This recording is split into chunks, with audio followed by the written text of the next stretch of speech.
salawat kepada Nabi Muhammad SAW, karena beliaulah sebagai pembawa ajaran kebenaran dan Sukabumi. Ya, teman-teman yang saya hormati, terima kasih sudah hadir di kegiatan perdana diskusi bedah buku yang dilaksanakan oleh IDEA Institute. Jadi pasti masih asing teringat ini tentang IDEA Institute di akademi yang baru. Jadi IDEA Institute ini ruang yang kami buka untuk menampung kehausan dahaga belajarnya teman-teman. Jadi doakan juga dan support, mudah-mudahan IDEA Institute ini konsisten. Dan tentu tidak bisa kalau cuma kita. Jadi teman-teman nanti yang bergabung sama IDEA Institute setidaknya dukung kegiatannya. Kalau ada diskusi hadir ada temannya. Pahami dulu secara sederhana ya, kalau IDEA Institute itu ruang belajar. Tidak terfokus pada satu jurusan. Jadi multidimensional ini jurusannya. Sejalan dengan perjalanan waktu ke depan, teman-teman pasti akan semakin paham tentang visi dan tujuan dari IDEA Institute. Untuk kegiatan perdana ini kita adakan bedah buku dan narasumbernya pasti sudah tidak asing ya di depannya teman-teman ini. Senior-senior HMI, senior-senior rektri. Yang pertama ada Kanda Aslam yang baju hitam. Yang kedua ada Kanda Isfahuddin. Pada kesempatan kali ini kita akan membedah buku yang judulnya Politik Identitas dalam Perspektif Al-Quran dan Teori Modern, ditulis oleh Iman Sulaiman. Politik identitas tidak asing didengar ya. Biasa mendengar istilah politik identitas toh? Istilahnya dengar-dengar saja dulu. Maksudnya tahu atau tidak itu urusan lain. Penting dengar-dengar saja dulu. Kan susah karena mungkin paham sesuatu bahkan dengar saja tidak pernah. Dan buku politik identitas ini akan dikupas dalam dua perspektif. Perspektif yang pertama itu adalah perspektif Al-Quran, dan yang kedua itu adalah teori modern. Untuk mengefisienkan waktu, saya akan mempersilahkan sesuai permintaannya dari narasumber. Kita akan mulai dari perspektif teori modern. Untuk itu waktu dan tempat saya persilahkan. Terima kasih atas kesempatan yang telah diberikan. Assalamualaikum warahmatullahi wabarakatuh. Alhamdulillah pada malam hari ini kita diberi kesempatan untuk melakukan sebuah silaturahmi pemikiran. Jadi saya anggapnya sebagai silaturahmi pemikiran dalam artian silaturahmi itu, kalau kita bicara silaturahmi itu dia tidak berbicara tentang motif ekonomi. Tadi ini murni ingin melakukan transfer ilmu pengetahuan satu sama lain. Jadi posisi kita di sini ya sama-sama. Jadi nantinya agar pendiskusian kita ini lebih menarik, kami harap feedback dari kawan-kawan. Namun sebelum saya masuk membedah buku Politik Identitas dalam Perspektif Al-Quran dan Teori Modern yang ditulis oleh Iman Sulaiman, terlebih dahulu sedikit mengantar dari saya selaku fasilitator mengenai tentang politik itu sendiri. Jadi ada sebuah stigma yang terbangun di para pemuda ataupun masyarakat secara umum. Sebagian dari mereka menganggap bahwa politik itu adalah sesuatu yang kotor.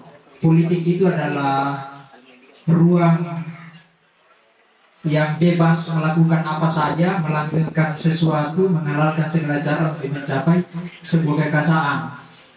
Dan saya luruskan, politik itu tidak seperti itu. Politik itu adalah sesuatu yang netral. Dalam artian netral adalah dia bisa berdampak positif dan berdampak buruk.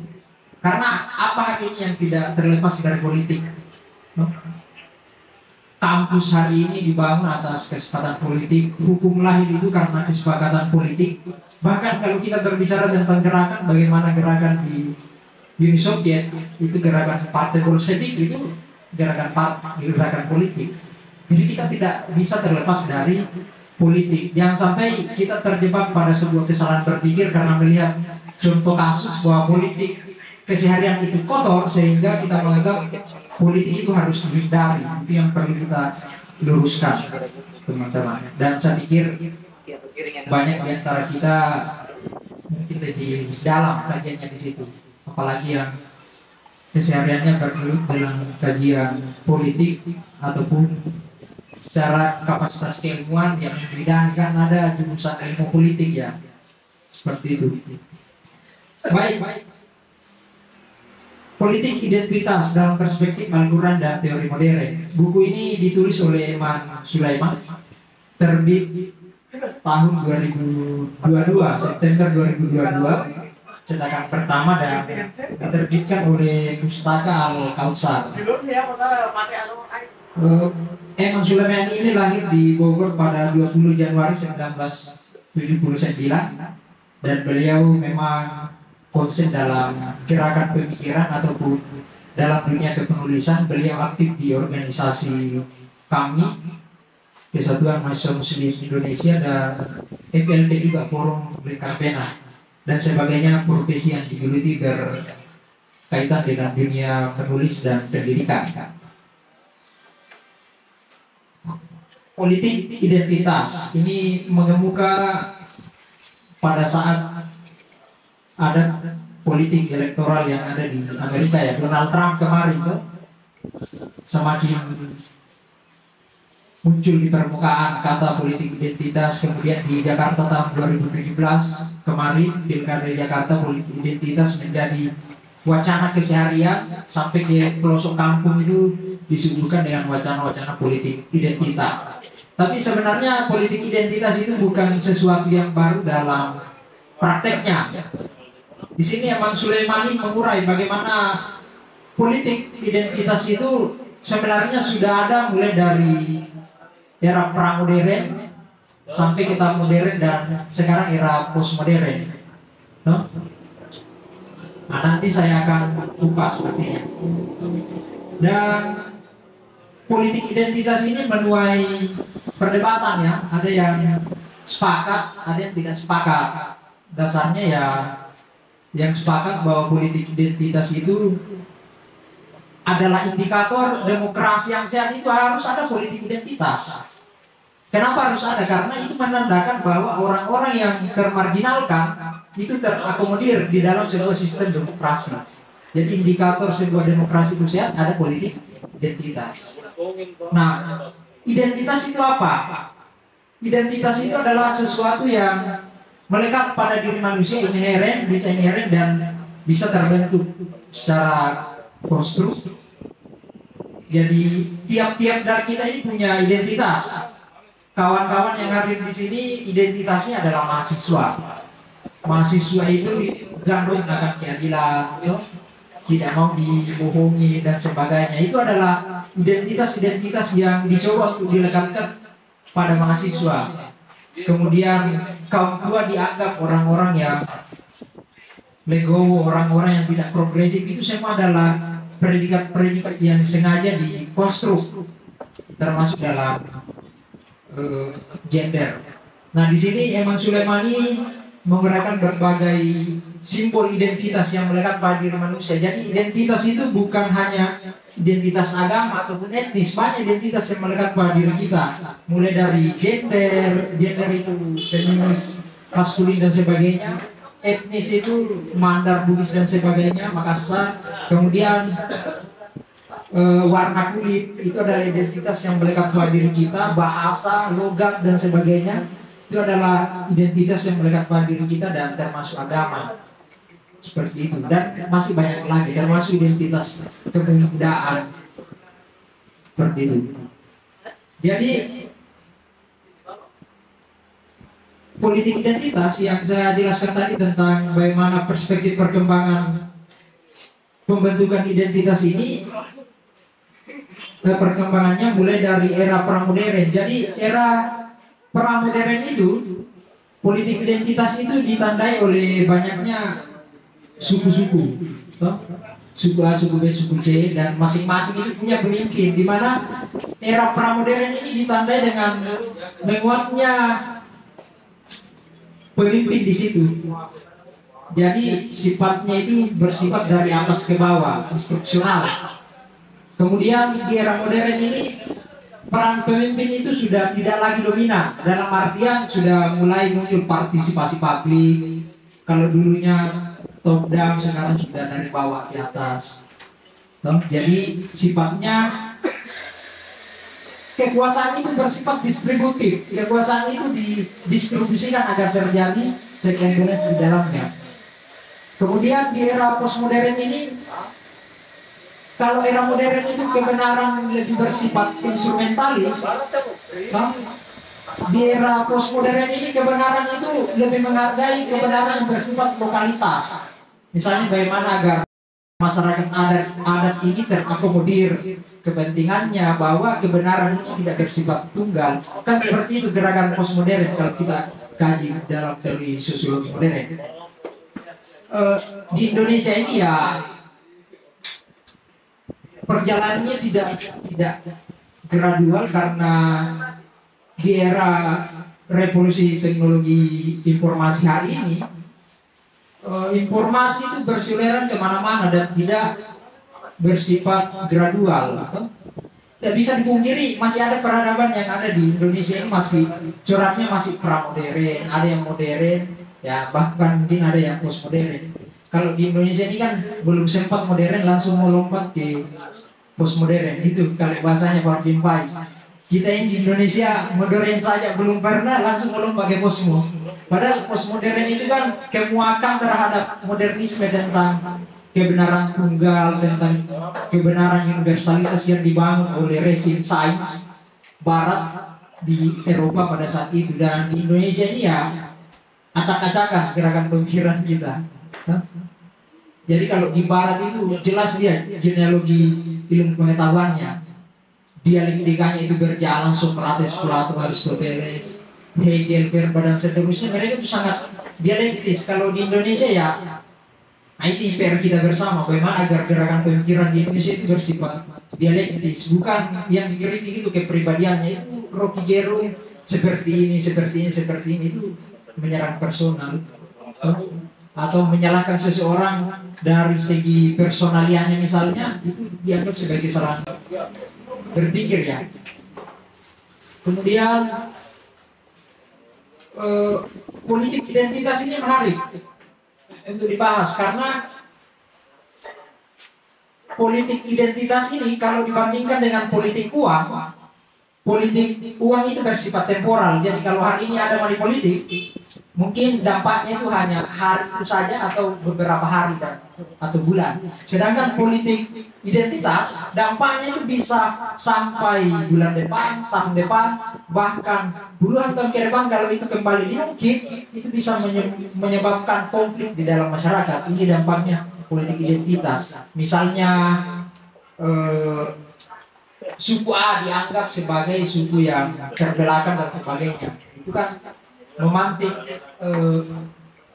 amarah misalnya pada suku tertentu karena dianggap direndahkan. Kemudian politik uang itu bersifat lokal. Jadi kalau politik uang itu misalnya saya bagi misalnya di daerah A, dampaknya di daerah A saja. Tapi kalau politik identitas, kejadiannya di Jakarta itu bisa berdampak sampai ke Sulawesi, sampai ke Majene. Politik identitas yang ada di Palestina itu bisa sampai dampaknya itu sampai ke Indonesia. Ada orang bisa saling menyerang, saling berkonflik gara-gara ada yang pro terhadap Israel ataupun Palestina. Nah, itu dampaknya itu politik identitas, dia melampaui batas negara, batas administrasi. Karena ya banyak identitas yang melekat, misalnya Palestina, karena di Indonesia ini banyak umat muslim sehingga menganggap mereka itu satu identitas dengan orang-orang Palestina ataupun orang-orang yang pro terhadap Israel. Mereka memiliki identitas-identitas yang bisa diiriskan dengan identitasnya. Nah, dalam proses pembentukan identitas itu ada yang bersifat primordialisme, ada yang bersifat konstruktivisme dan instrumentalisme.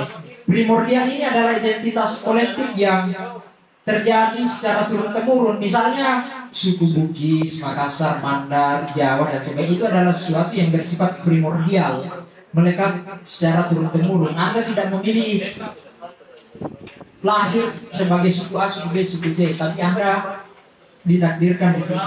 Itu bukan pilihannya.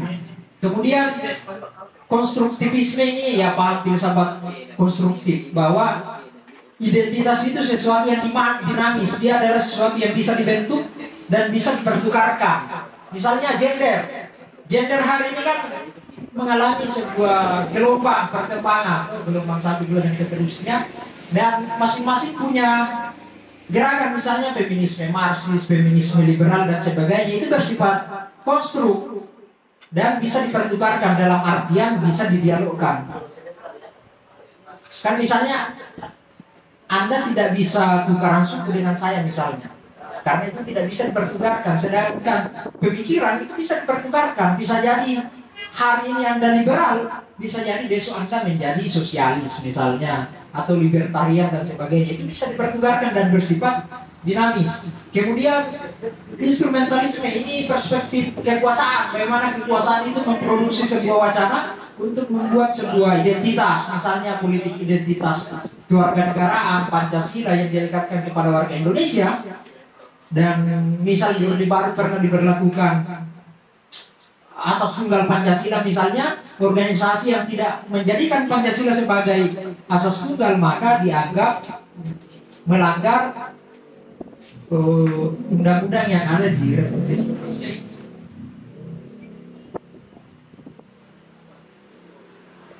Nah, muncul pertanyaan, jadi politik identitas ini mau dibentuk atau tidak? Nah, di sini banyak pendapat. Kalau yang setuju, yang mengatakan bahwa politik identitas ini harus dibentuk. Kenapa harus dibentuk? Karena bisa menciptakan konflik horizontal di masyarakat, bisa menciptakan kekacauan di masyarakat, bahkan mengancam kesatuan negara Republik Indonesia ini. Karena pertimbangannya masyarakat ini belum dewasa di dalam berpolitik. Ada hal-hal yang begitu sensitif ketika itu disentuh. Dua yang paling sensitif pada diri manusia atau kelompok yang diuraikan oleh Iman Sulaiman ini,